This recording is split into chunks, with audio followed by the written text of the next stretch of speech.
Good evening. Um, I'm going to be talking about pride today. And getting rid of pride can put your soul at rest and at peace. So, personally, pride is something that I struggle with daily. Pride leads to um, a lot of, not good things. Pride is something that I've struggled with for a long time. Um, I try my best every day to work at it, but of course, sometimes you just fall short. But the definition of pride is unreasonable conceit of one's own superiority and um, can consist of rude treatment of others. So where pride kind of stems from, I feel like, is that we think that we're different from other people, but we're not.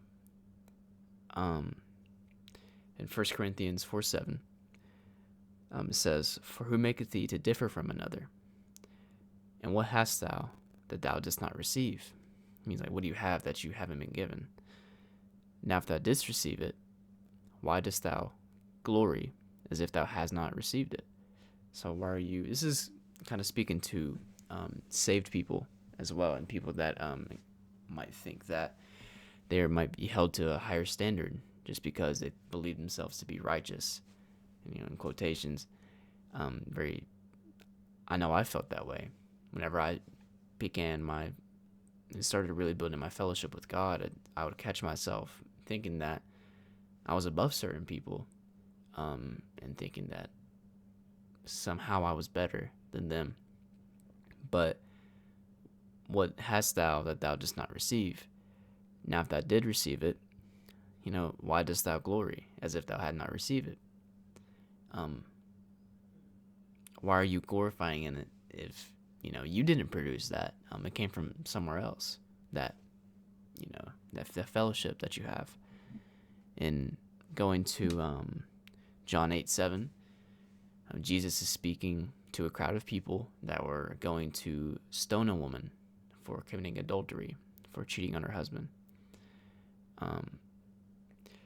Jesus says in John 8:7, he that is without sin among you, let him first cast the stone at her. So he's just saying, any one of you that haven't sinned are able to judge her, are able to throw a stone at her and punish her. And nobody threw the stone because, they were all the same as her.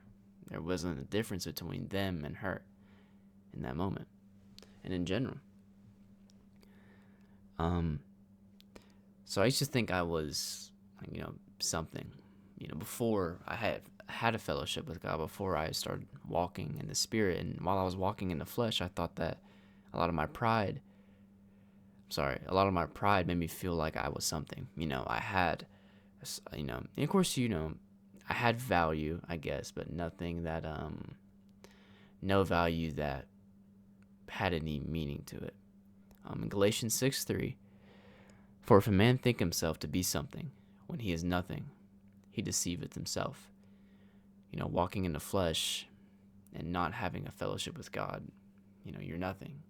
In all honesty, you are maybe of the world, you're something, and to other people we might be something, but when it comes to eternally and truthfully and righteously, you're nothing. And if you believe that you are something, like I did, you deceive yourself. So, in saying that, you can't receive anything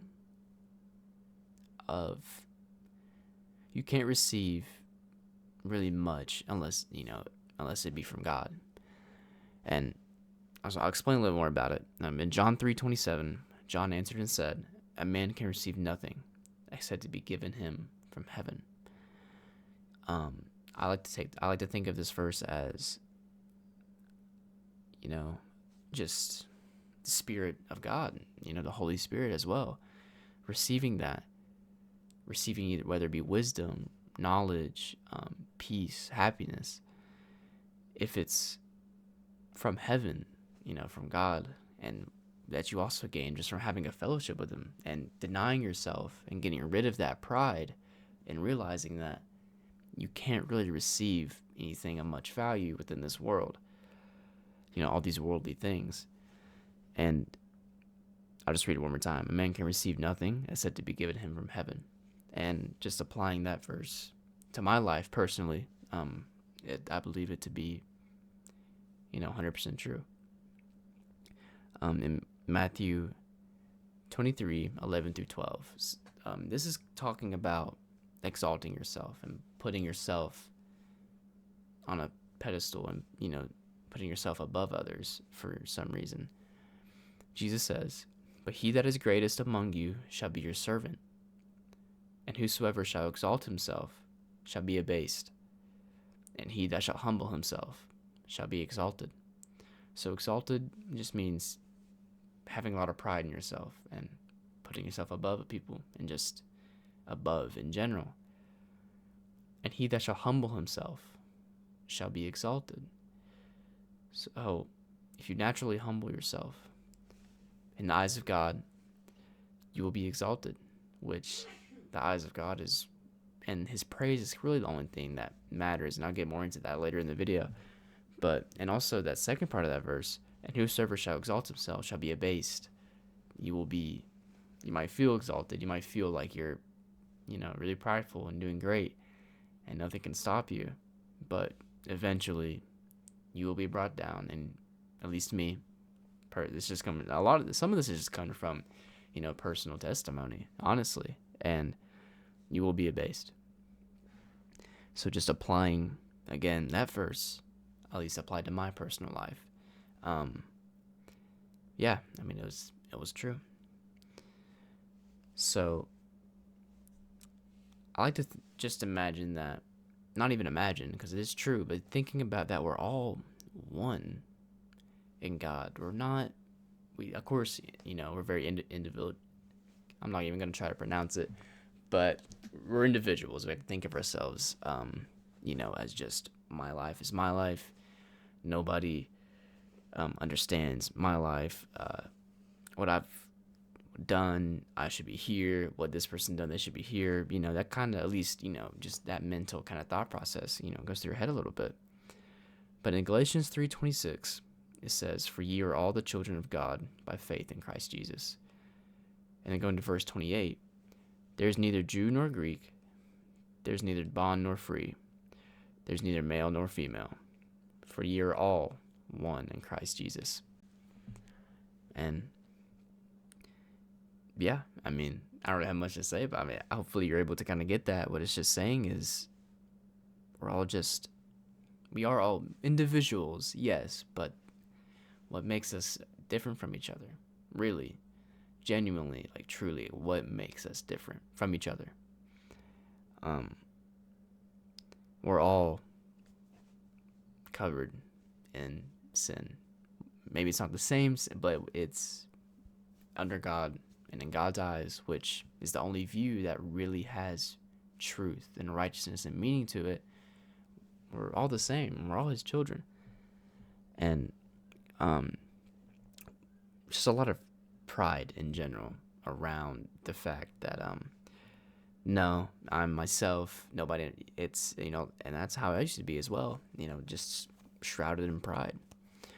So pride leads to, in my opinion, leads to a lot of wrath, and destruction, and wanting to inflict pain on others, whether it be physically or emotionally. Wanting people to feel pain and put them down might make you feel better and like you're above them. And wrath is a result of our pride. In James 1:20, "For the wrath of man worketh not the righteousness of God." There's no value to our wrath and what we feel like, when we feel like lashing out or just putting somebody down or making them feel bad and terrible for anything in general. If they persecute you, we like to just replicate that same feeling on them and make them feel pain, which I mean, you've seen it and you've experienced it. I've experienced it at least. It doesn't lead to anything but more pain and destruction and hardship. So, going to, sorry, um, going to, that can lead into holding grudges as well. Holding grudges is also a form of wrath and just judging one another in general. Going to Matthew 7, 1 through 5. It won't take long. Unlike my other videos. But, so yeah, Matthew chapter 7, verses 1 through 5. Talks about whenever you judge other people. Judge not that ye be not judged. For with that judgment that you judge, ye shall be judged. And with that measure ye meet, it shall be measured to you again. So whatever you're judging, the way you judge people, you're going to be judged. Just something to think about. And why beholdest thou the mote in thy brother's eye, but considerest not the beam that is in thine own eye?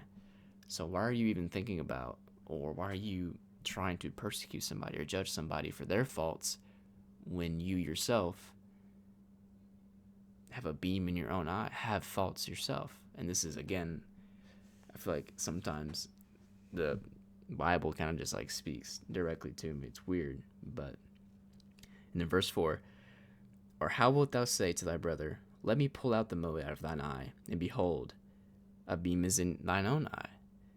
Thou hypocrite, first cast out the beam out of thine own eye, then shalt thou see clearly to cast out the mote out of thy brother's eye. So what he's saying there is, this is Jesus speaking, and he's just saying, focus on yourself and your faults before you really consider other people's and start judging them whenever you yourself have a lot to consider and work on. And whenever you're able to just realize that beam in your eye, you're able to clearly help those and others, and you'll see that you're not judging, it's in a different way, a righteous way, as Jesus taught. So that kind of goes into judging, and judging, as I mentioned, and also it kind of pairs with holding grudges as well. That can also be, that's a form of pride and wrath. Going to James 5:8 through 9, James chapter 5, verses 8 and 9. Be ye also patient, establish your hearts, for the coming of the Lord draweth nigh. Grudge not one against another, brethren, lest ye be condemned. Behold, the judge standeth before the door.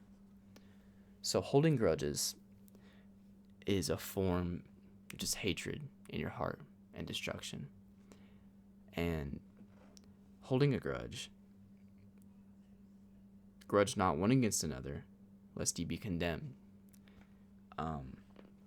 Holding that grudge, it might feel good, in your heart, and you feel like, I need to just consistently hate this person. I can never, even think about having any sort of liking whatsoever.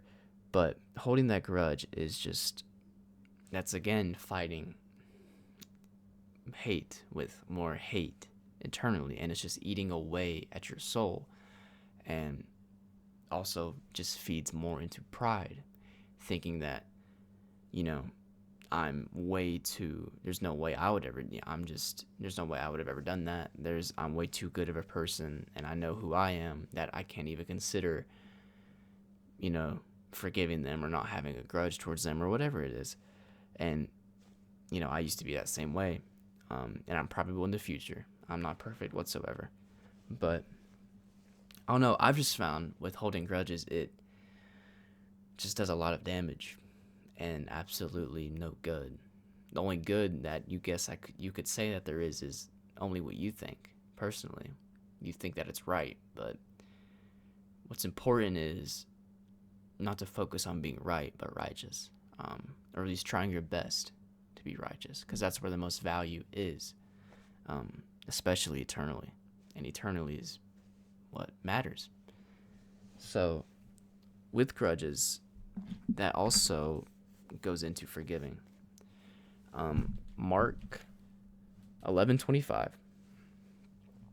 And when ye stand praying, this is Jesus speaking, and when ye stand praying, forgive, if ye have aught against any, that your Father also which is in heaven may forgive you your trespasses.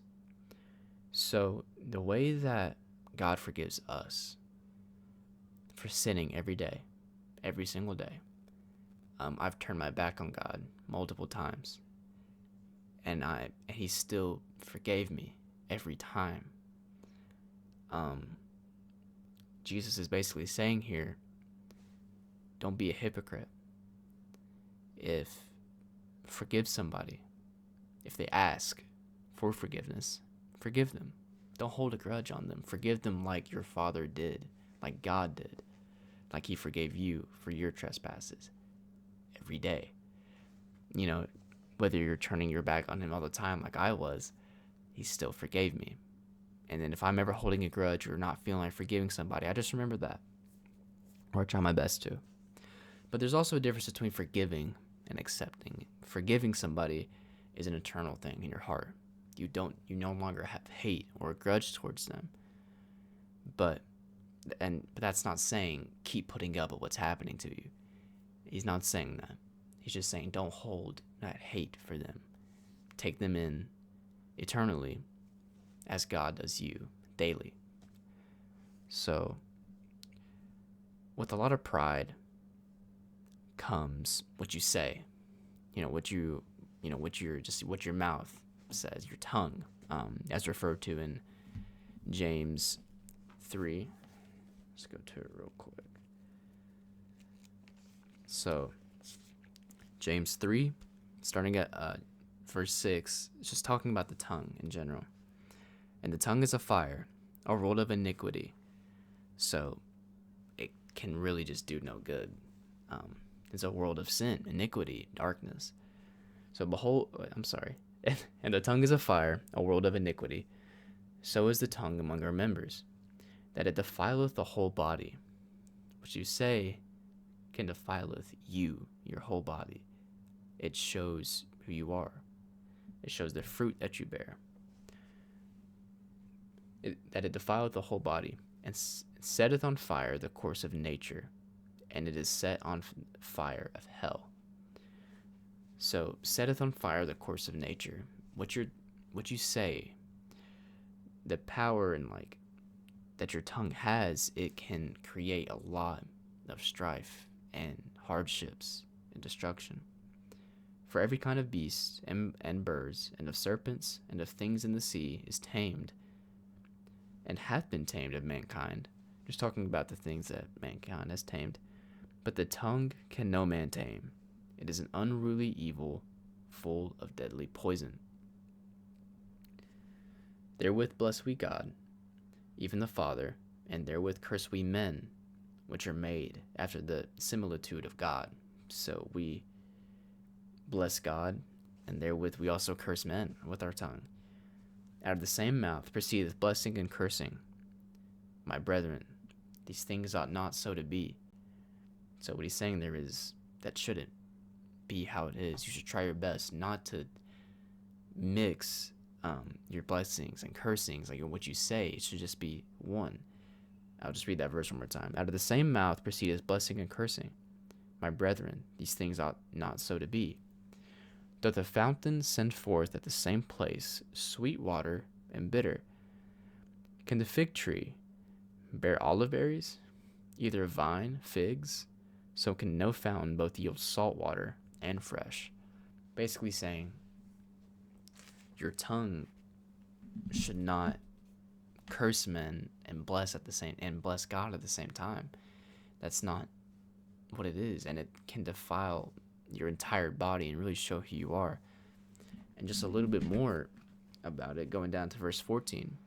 But if ye have bitter envying and strife in your hearts, glory not, and lie not against the truth. This wisdom descendeth not from above, but is earthly, sensual, and devilish. For where envying and strife is, there is confusion and every evil work. So you're kind of, again, just coming back to pride. your pride can just really take you down a lot of paths that are earthly, sensual, and devilish. I'm just read verse 16 one more time. For where envying and strife is, pride, there is confusion in every evil work. But the wisdom that is from above is pure, then peaceable, gentle, and easy to be entreated, full of mercy and good fruits, without partiality and without hypocrisy. And the fruit of righteousness is sown in peace of them that make peace. But the wisdom that is from above is first pure, then peaceable, gentle, and easy to be entreated, full of mercy and good fruits, without partiality and without hypocrisy. So, when you set aside your pride and that natural want for strife and destruction and just wanting to hurt and put yourself above people, whenever you can put it to the side, the wisdom that is from above is first pure. And then just goes down the line of the many benefits and the pureness and righteousness of the wisdom from above. So that knowledge of righteousness, like what is it really? So in Romans 12, just a second. So in Romans 12, verses 14 through 18, bless them which persecute you. Bless and curse not. Rejoice with them that do rejoice, and weep with them that weep. Be of the same mind one toward another. So I'm going to stop right there. Bless them which persecute you. Bless and curse not.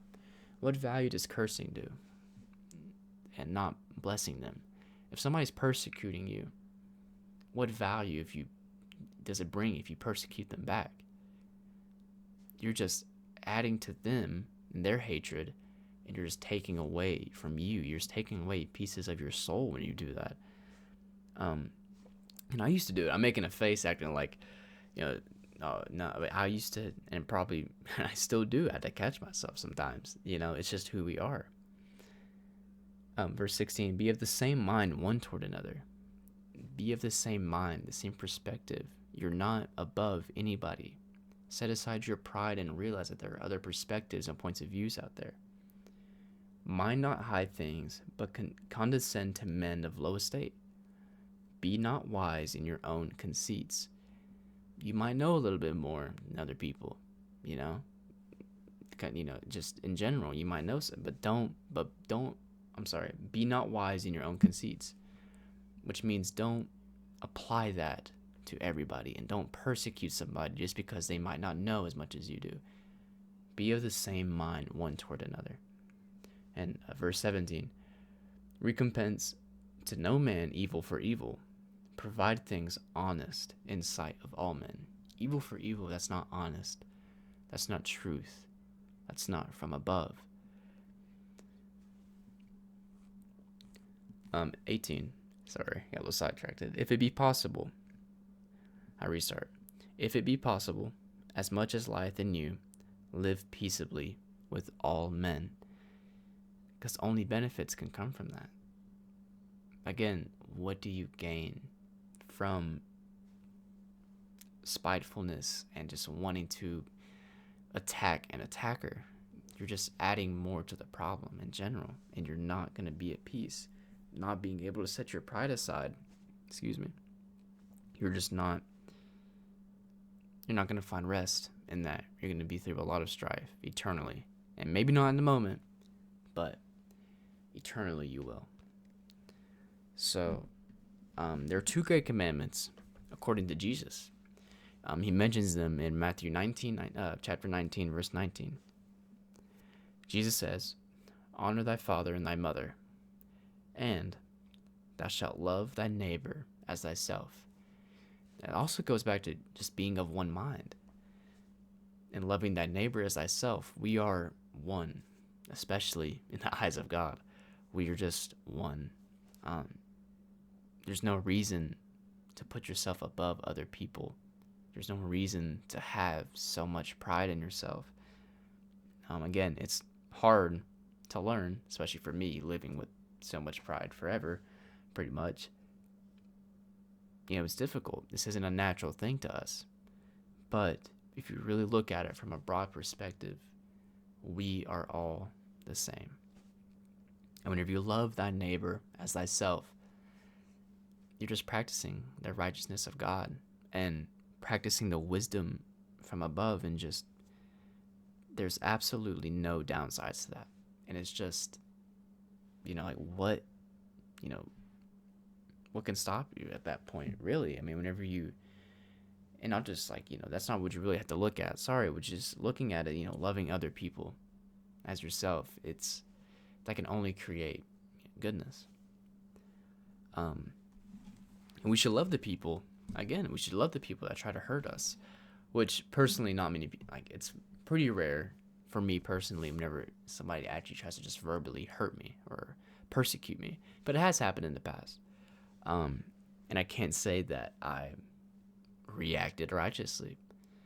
But looking back at it, I should have. A lot of things will be better now if I were have. But in Luke 6:27, but I say unto you which hear, this is Jesus speaking, love your enemies, do good to them which hate you. I mean, your neighbor is also your enemy. Your neighbor is also people that hate you. Love them as yourself and be of one mind. And realize that there's absolutely no value of fighting evil with evil. There's only value and only progression when you love your enemies and do good to them which hate you, because it helps them and also helps you and doesn't take away from you. It just adds to them and you. Again, in the moment, you might really want to just attack them. That's pride. That's just more pride. So I feel like also with being prideful, we're so prideful because we really value the praise of other people. But again, like I mentioned earlier in the video, there's something a little bit more important. So in John 5:44, how can ye believe which receiveth honor one of another, and seek not the honor that cometh from God only? John 12:43, for they loved the praise of men more than the praise of God. We really like the praise of other people. There's nothing wrong with getting congratulated or praise from other people, but sometimes, at least me, what I would do is I would sacrifice that wisdom from above and righteousness and walking in the Spirit because I thought it might affect what other people might think about me, or that praise of other people, and not from God. God is the only praise that matters in a broad perspective, which is in a broad perspective, I'm saying is the most important perspective, the only really perspective when you think about it. So again, pride stems from us just wanting to be approved of other people and wanting to be seen as a higher person, especially to other people, and they might glorify you or just exalt you. But again, that's not what matters. That's not truth. That's not from God. So going into John 3:31, from that, the reason why God's praise is the most important is because in John 3:31, he that cometh from above is above all. That's why it's important. He's above all. He's above everything. He that is of the earth is earthly, and speaketh of the earth. We know that as mentioned in the scriptures multiple times, what is earthly is not true. There's no truth to it or value to it. Excuse me. And the last part of that verse is, he that cometh from heaven is above all. So that righteousness and that wisdom and that truth and what you practice and that praise from God, which is from heaven, it's above all. It's above he that is of the earth is earthly and speaketh of the earth. It's again, setting aside our earthly pride that we have, denying ourselves, and accepting what's above all, which is God, and what's from heaven, which is God. So, just to kind of also just go more into that, his praise is also just, again, having peace, having happiness, him showing you through like life in general his praise, and giving you light, and just light in your soul and just in your life in general. So to kind of wrap things up, I want to end off with Galatians 5:22. But the fruit of the Spirit is love, joy, peace, long-suffering, gentleness, goodness, and faith. The fruit of the Spirit, and it's saying Spirit here with a capital S. That's the Holy Spirit. But the fruit of the Spirit is love, joy, peace, long-suffering, gentleness, goodness, and faith. I don't know. Just that, and applying that, and knowing that the fruit of that, which is what is produced, the fruit of the Spirit, and as you walk in the Spirit and set aside pride, your earthly pride, my earthly pride that I had especially, is love, joy, peace, long-suffering, gentleness, goodness, and faith. To me, that is overall value. And what is that is some, I mean, that's just it. That has the most value out of anything in the world, in my opinion. So I feel like, at least me personally, trying my best to set aside my pride and realizing that I'm just like everybody else, and trying my best to be of one mind and realize that there are many different people in the world out there in general, many different mindsets, thoughts, levels of knowledge, and whether it be great or low, are all the same. We are all the same, especially in the eyes of God, which again is the only set of eyes that matters. And once you really try to embrace that, your soul will be at ease, and you won't feel the need or want or the just absolute, just lust for things and yearning for things. You don't feel that anymore. Your soul will be at peace. So hope I kind of covered it, a good amount of it, at least, and pretty clearly. If you have any questions, please ask, and hope you guys have a good rest of your day.